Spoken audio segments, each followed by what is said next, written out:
Ülikool koolitunnis. Ligipääsu teadmistele annab sulle Tartu Ülikool.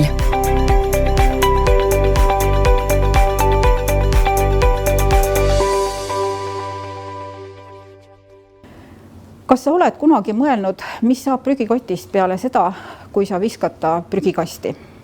Järgnevas videos saame teada, mis toimub. Kuna sünteetilised polümeerid lagunevad looduses väga aeglaselt, siis kuhjuvad need kahjuks prügilatesse. Seetõttu on aina juurde tekkivate prügilate jaoks vaja suuremaid maa-alasid. Nende probleemide lahendamiseks on hakatud tootma bioplaste. Mis asi on bioplast? Bioplasti tootmisel kasutatakse looduslikke polümeere, näiteks tselluloosi või tärklist.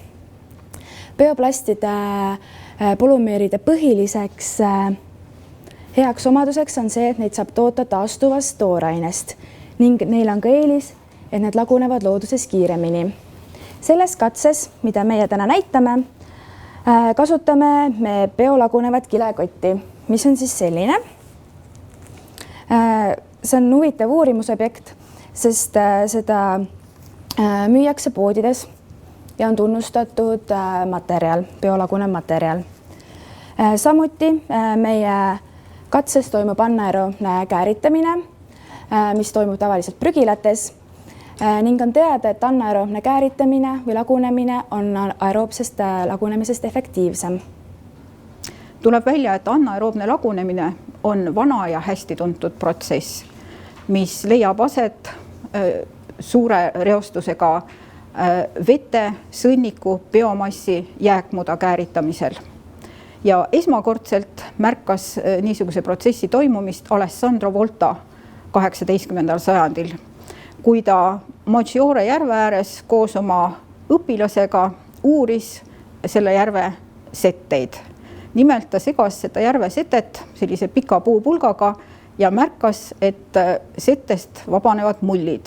Tema esialgne arvamus oli, et see on õhk ja ta kogus selle õhu purki, aga seda õhku süüdates selgus, et see õhk põleb ja ta nimetaski seda põlevaks õhuks ja tegelikult selle protsessiga oligi siis metaan avastatud. See ilusa sinise leegiga põlev gaas oli siis nimelt metaan, mis on üks anaeroobse lagunemise lõpp-produkte. Anaeroobne lagunemine toimub hapnikku mittevajavate mikroorganismide toimel. Sellele vastandprotsess on aeroobne lagunemine, sest orgaaline aine võib samamoodi laguneda ka hapniku ehk samuti õhu toimel. Anaeroobne lagunemine seevastu toimub näiteks peale reoveepuhastite, ka näiteks riisipõldudel, vettinud muldades, termiitide, suurte loomade ja sealhulgas ka inimese seedekulglas. Ja üldiselt anaeroobset hingamist nimetatakse käärimiseks. Vajalikku energia saavad anaeroobsed organismid keerukate molekuulide lagundamisel lihtsamateks. Polümeer on kõrgmolekulaarne aine, mis koosneb makromolekulidest. Makromolekul on suure molekulmassiga molekul, mis koosneb paljudest üksteisega kovalentselt seotud monomeerlülidest, mis siis pärinevad väikestest molekulidest ehk monomeeridest. Plastide prügilaste ladustamise asemel on võimalik polümeermaterjale taaskasutada. Keskkonnasõbralikeks plastideks võib nimetada neid plaste, mis tekitavad keskkonnale nende tootmisel, kasutamisel ja lagunemisprotsesside käigus vähem kahju. Eesmärgiga parandada plastikute biolagunevust on sünteesitud uudseid ja paremini lagunevaid plastikmaterjale. Need hõlmavad endas biolagunevust suurendavate biolisandite lisamisel, samuti biopõhised plastikud ja looduslikud kiud ja plastikkomposiitmaterjalid. Plaste võib klassifitseerida mitut moodi, näiteks nende lagundatavuse alusel, samuti nende loomiseks kasutatud lähteainete järgi. Kõige üldisem jaotus plastidel on 4 kategooriat, nimelt siis tavalised plastid, biopõhised plastid, biolagunevad plastid ja biolagunevad biopõhised plastid. Tavalised plastid põhinevad taastumatutel kütustel ja reeglina nad ei ole biolagundavad. nende biolagundamine võib kesta aastaid või isegi aastakümneid. Selgub, et ka mõned biopõhised ehk taastuvate lähteainetega loodud plastid ei lagune bioloogiliselt, näiteks bioetanoolist saadud polüetüleen ja polüpropüleen. Samas käesolevas katses me tegeleme just biopõhise biolagundatava plastiga, millest valmistatakse biolagunevaid kilekotte. Anaeroobse katse läbiviimiseks on meil vaja 3 komponenti. Kõigepealt on meil vaja lagundatavat materjali, milleks näiteks sobib poes müügil olev biolagunev kilekott. Teiseks on meil vaja mikroorganisme, kes seda materjali lagundaksid. Ja suurepärane mikroorganismide allikas on näiteks kohaliku reoveepuhasti muda. Aga juhul, kui näiteks maapiirkonnas ei ole võtta, ei ole sellist suurt kohalikku reoveepuhastit, siis sobib ka näiteks jõe või järve muda selleks.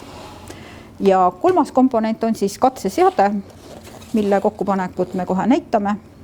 Ja selles katseseadmes me näeme tekkiva gaasi kogust ja seda tekkiva gaasi kogust on meil siis võimalik siin mõõtsilindri jaotiste pealt lugeda ja jälgida selle protsessi käiku.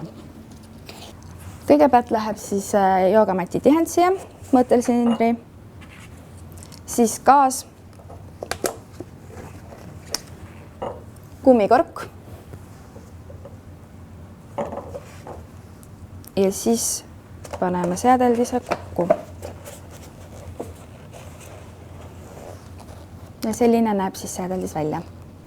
Katse alustamiseks asetame mõõtsilindrisse eelnevalt kaalutud proovi ja valame sellele peale lahjendatud anaeroobse aktiivmuda. Valame mõõtsilindri täis.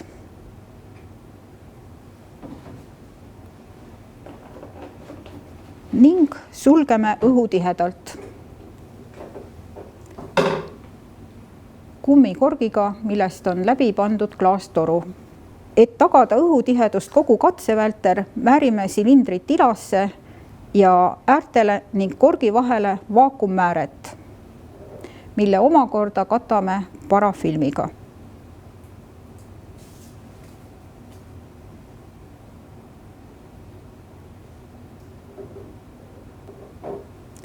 Aktiivmuda massi määramiseks kaalume katseseadeldist nii enne kui pärast aktiivmuda lisamist. Pärast kaalumist asetame katseseadeldise tagurpidi plastikkarbi peale nii, et mõõtesilinder jääb vesilukku.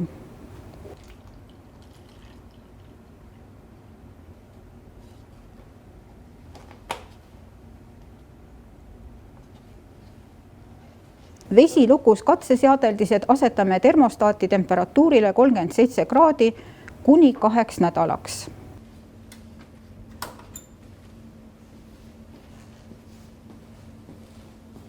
Mõõtesilindri ülaosasse kogunenud gaasi ruumala märgime üles igal katsepäeval samal kellaajal.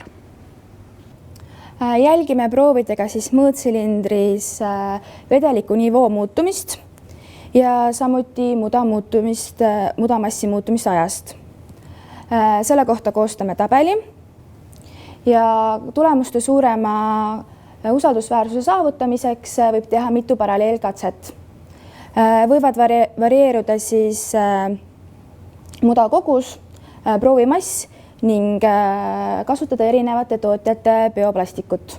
Niimoodi näeb välja katseseade pärast anaeroobse kääritamise lõppu.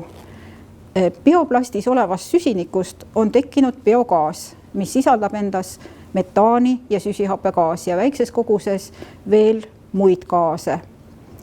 Juhul, kui me tahame teada selle gaasi koostist, peaksime me seda analüüsima spetsialiseeritud laboris, kasutades näiteks gaaskromatografi. Ja juhul, kui tekkinud gaasis on metaani sisaldus üle 40%, siis on võimalik ka, et see gaas põleb.